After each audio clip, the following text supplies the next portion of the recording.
trucks. Yeah, all the trucks.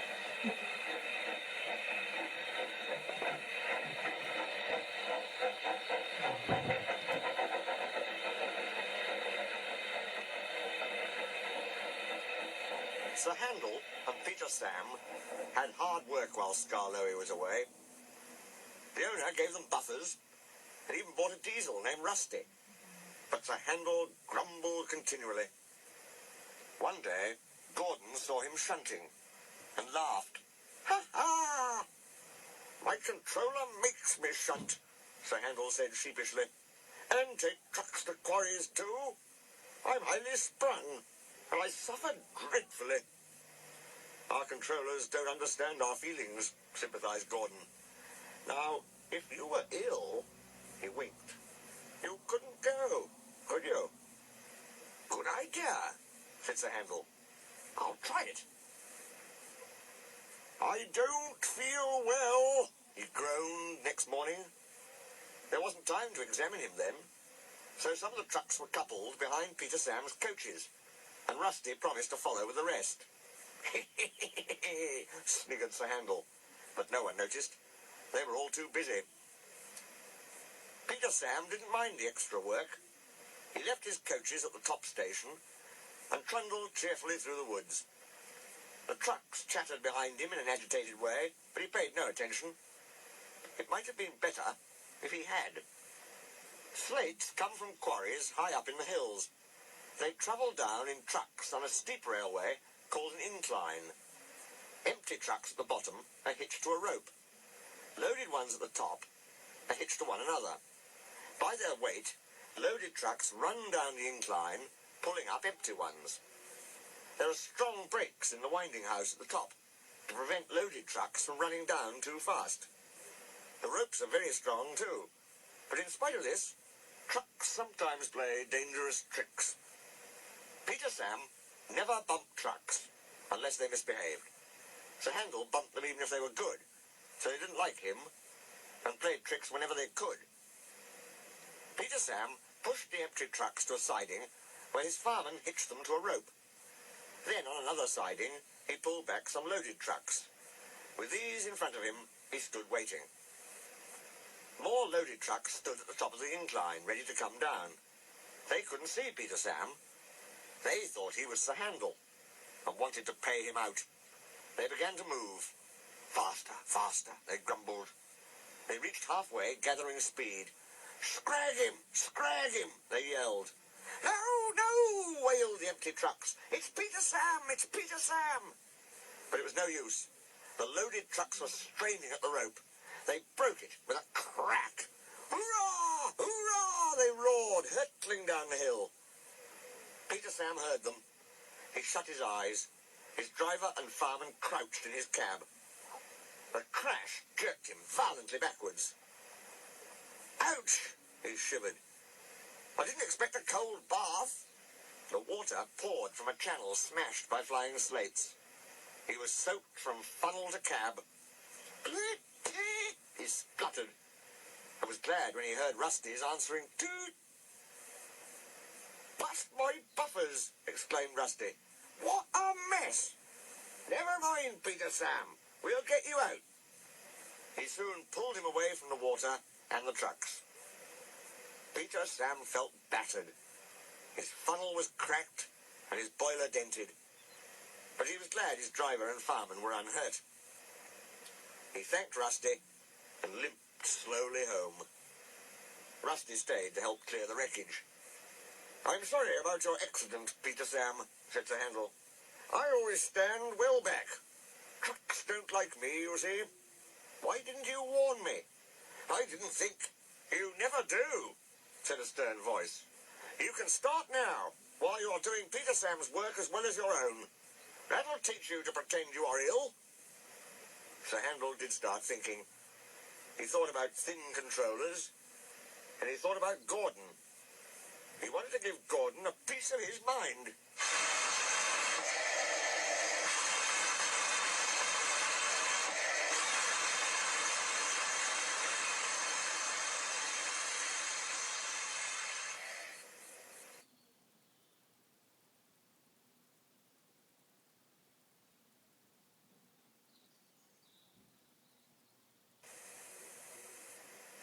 home at last.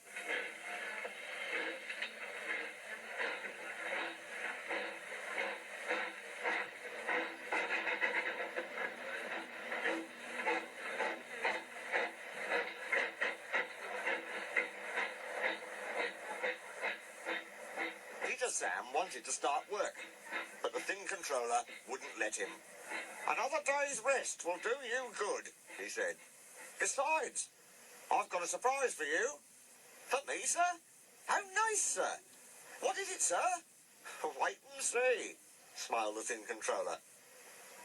The surprise was Skarloey.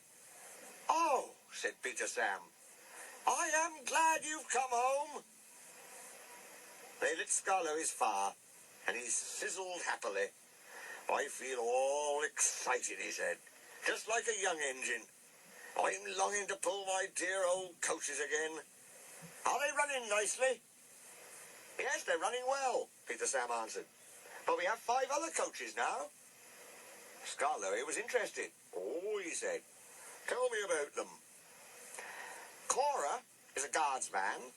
She isn't as big as Beatrice, and she hasn't a ticket window, but I like her best. She was my guardsman in the old days. Ada, Jane, and Mabel are plain. They have no roofs. Sir Handel says they are trucks, but they have seats," said Peter Sam. "So I say they're coaches. What do you think, Skarloey?" The old engine smiled. "If they have seats, they're coaches," he said firmly. "Sir Handel likes Gertrude and Millicent best," Peter Sam went on.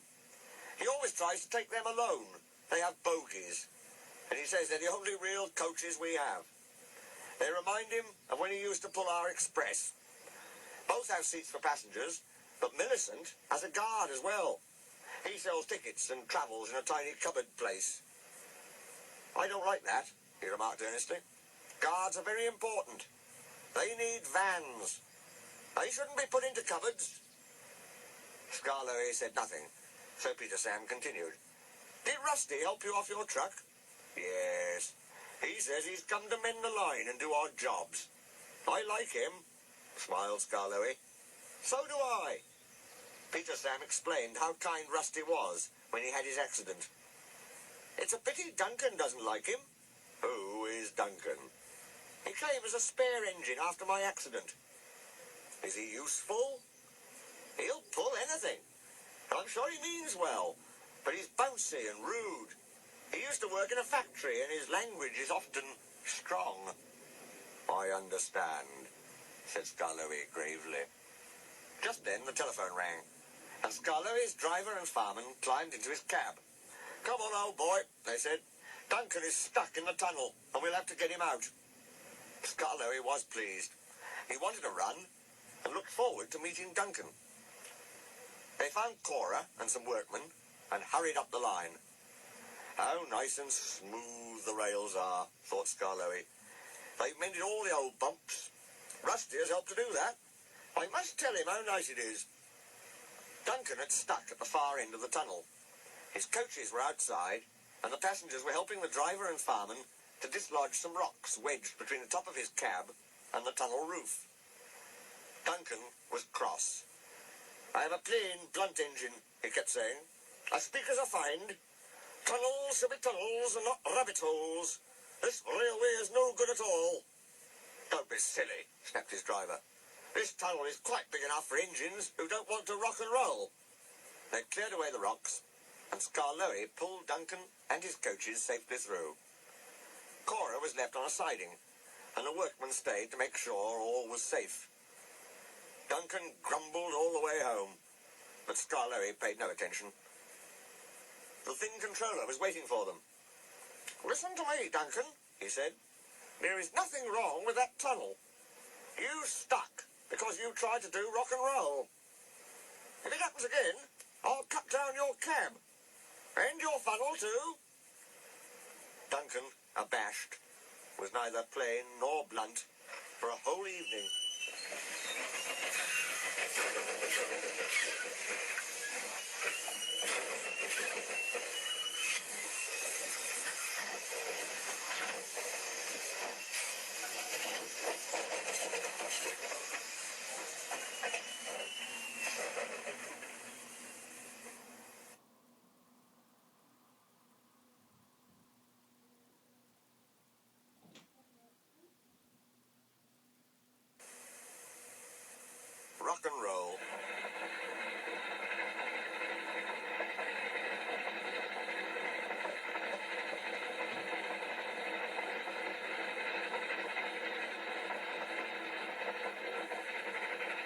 Skarloey's turn came, he was glad to take out the coaches and meet old friends.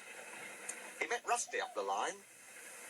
"You know," he said, "if I couldn't see the old places, I'd think I was on a different railway." Rusty laughed. "Well, we hoped you would. Mr. Hugh, our foreman, said, 'Rusty, Skarloey's coming home. Let's mend the track so well that he doesn't know where he is.' And we did. And you didn't, if you take my meaning." Skarloey chuckled away. He liked this hard-working, friendly little engine. "There's still one bad bit," said Rusty anxiously that evening. "It's just before the first station. We hadn't time." "Never mind," said Skarloey. "It's much better now than it was." "Maybe better, but it's not good," replied Rusty. "An engine might come off there. Peter, Sam and Sir Hand will take care, and so do you. But I'm worried about Duncan. He will do rock and roll. I shouldn't like his passengers hurt. What's that about me? I'm a plain engine, and believe in plain speaking. Speak up and stop whispering in corners." Rusty told Duncan about the bad bit of line, and warned him to be careful. "Ha! Ha!" he grunted. "I know my way about, thank you. I don't need smelly diesels to tell me what to do." Rusty looked hurt. "Never mind," said Skarloey. "You've done your best." He said no more, but he thought a great deal. Next morning, Rusty left Duncan to find his own coaches. Duncan snorted and banged about the yard, then clattered crossly to the station. James was there already. "You're late," he snapped. "I know," said Duncan. "It's that smelly diesel's fault. He thinks he can teach me how to stay on the rails, and then goes off and leaves me to find my own coaches." "You poor engine," sympathized James. "I know all about diesels. One crept into our yard and ordered us about. I soon sent him packing." Duncan gazed at him admiringly. He didn't know that James was boastful, and sometimes didn't tell the truth. "Send him packing! Send him packing!" snorted Duncan. He climbed the first hill furiously. "Well done, boy. Keep it up," encouraged his driver. They were soon near the first station. Duncan was pleased. Nothing's happened, he chortled. "Silly old diesel, clever me." And he swaggered along, doing his rock and roll. "Steady, boy." His driver tried to check him, but too late. There was a tearing, cracking, crunching sound, and Duncan stopped bumpily. "Sleepers and ballast," he exclaimed. "I'm off." And he was. "I warned him," said Rusty crossly. "Duncan," I said, "you be careful on that bit of line." But all he did was to call me names. Mr. Hugh kept turning Rusty's handle. "Come on," he urged. "Start up." "No, Mr. Hugh, sir. I'm sorry to disoblige, but I won't help that Duncan." "I'm ashamed of you, Rusty," said Skarloey severely. "Think of the passengers. What are they going to do?" "Oh," said Rusty, "I'd forgotten them. I'm sorry, Mr. Hugh, sir. We must help the passengers." And his engine roared into life. "Oh dear," thought Duncan. "Now everyone will know how silly I am." Presently, Mr. Hugh and Rusty brought sleepers and old rails. Mr. Hugh showed the passengers how to use them, and they soon levered Duncan back to the line. Duncan was extra careful all day. "Rusty," he whispered that night, "thank you for helping. I'm sorry I was rude." "That's all right. I wish all diesels were like you. Let's be friends." "Suits me," smiled Rusty. "We'll mend that bad bit first thing tomorrow."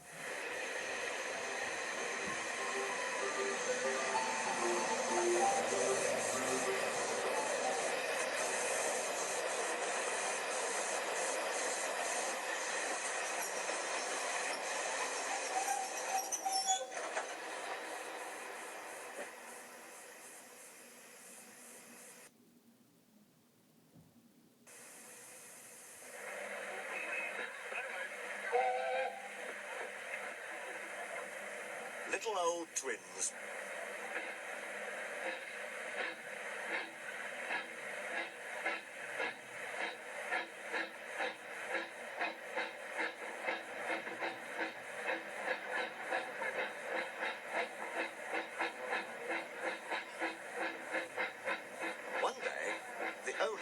some people to see the railway. He showed them everything. They travelled in the trains and looked at stations and bridges and coaches. Yes, they would say thoughtfully, we'll take this. Or, no, we won't take that. They made notes in their books. Peter Sam whispered to Sir Handel. Men came and did that on our old line. And then, said Sir Handel, soon afterwards, it was sold, finished Peter Sam mournfully. Peter Sam didn't sing any more. He wanted to cry. The other engines were sad too. What's the matter with you all? His driver asked him one day. You look like dying ducks. We don't want to be sold, said Peter Sam miserably. Sold? The driver was surprised. Who to? To those people who came and talked about taking things. You silly little engine, laughed his driver. They're not going to buy us. They're going to take our pictures on television. And he tried to explain what that meant. Not going to be sold, not going to be sold, sang Peter Sam. He could hardly wait to tell the others. He told them about the television as well, and they were pleased and excited too. All except Sir Handel. I don't hold with it, he grumbled. Vulgar, I call it. Fancy traipsing about making an exhibition of yourselves. I won't do it, I tell you. Telly something indeed. Just let the thing controller come here. I'll tell him something. Skarloey said nothing. He just winked at Peter Sam. But next day, when the thing controller did come to explain about the television, Sir Handel kept strangely quiet. Now, said the thing controller at last, I want every engine to take part. I don't feel well, quavered Sir Handel. You poor engine, said the thing controller gravely. You can stay in the shed. Sir Handel smiled broadly. And your driver and fireman shall take you to pieces. That will make a very interesting picture. Just what we need. Sir Handel's feelings were beyond words. That's that, said the thing controller. Now, Skarloey, will you take Agnes, Ruth, Lucy, Jemima and Beatrice? Yes, please, sir. I was hoping you would let me have them. Duncan shall have a goods train, while Rusty, with Mr. Hugh and the men, can show how we mend the line. Please, sir. What about me, sir? Asked Peter Sam anxiously. The thing controller smiled. You, Peter Sam, shall pull the special television train. Oh, sir, bubbled Peter Sam in ecstasy. The television men built towers for cameras beside the line. They put cameras on Ada, too, and filled Gertrude with wires and instruments. Some trucks, coupled behind, carried aerials and generators. Everyone practiced hard till they knew just what they had to do. At last the time came, and the announcer gave the signal. We're on the air, we're on the air, puffed Peter Sam, and he rolled the heavy train to the shops, where Sir Handel was being mended. Sir Handel did not enjoy their visit. We're on the air, we're on the air, chanted Peter Sam. He trundled over the bridge near the middle station. Beep, beep, he whistled to Duncan. We're coming! The announcer talked to Duncan, and then they puffed over the second bridge to Quarry Siding, where Rusty, Mr. Hugh and the men were waiting to explain about their work. Soon they had to go. Peter Sam whistled, Rusty tooted in reply, and they clattered through the tunnel, rumbled over the viaduct near the waterfall, and rolled at last into the top station. The owner climbed down. We arranged for television, he said, to let everyone see our little old engine. We are proud of him. 95 years old and good as new. There's nothing like him anywhere. 3 cheers for Skarloey. Beep, beep, beep, whistled Peter Sam, and everybody joined in. Skarloey smiled. I'm very glad to be home again. Thank you, sir, and all, for your nice surprise. Now I'll surprise you. Listen. When I was mended in England, I found my twin. The owner stared. Is there really another engine like you? Yes, sir, chuckled Skarloey. There is. Another engine came to be mended too, called Tally Slyn. When the workmen saw us together, they laughed and called us their little old twins. Tally Slyn told me about his railway. It is a lovely one, a towing in Wales. Well, sir, they mended us both and sent us home. But I often think of Tally Slyn. He's 95 years old too, just like me. Please go to see him, all of you, and wish him dry rails and good running from Skarloey, his little old twin.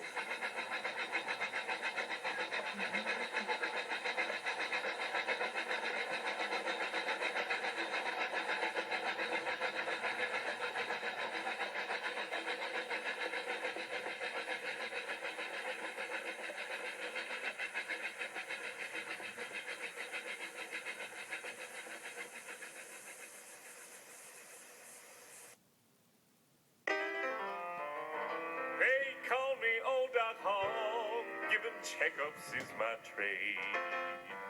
There's really nothing to it, you don't need to be afraid.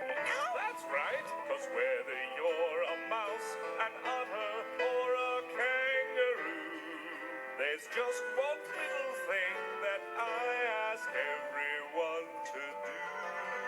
Really? What's that? Everybody say, that's right, my friend, now open wide. Everybody say, so I can take a look inside. If you're a horse, can you say neigh? If you're a sheep, can you say Oh, baa? no, it's What about you? Everybody say Come on, you two. I just love the way that sounds. Everybody say That hurts too. When old Duck Hall comes around. Now, Bell, although I know you'd rather do the cha-cha-cha. That's true. Say, I get it. Hey! Let me hear you say.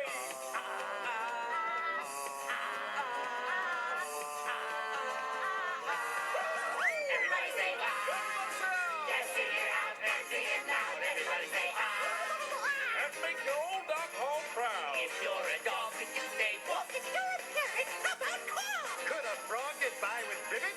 But a donkey tried hee-haw. No way. At Christmas time, before you sing your pa,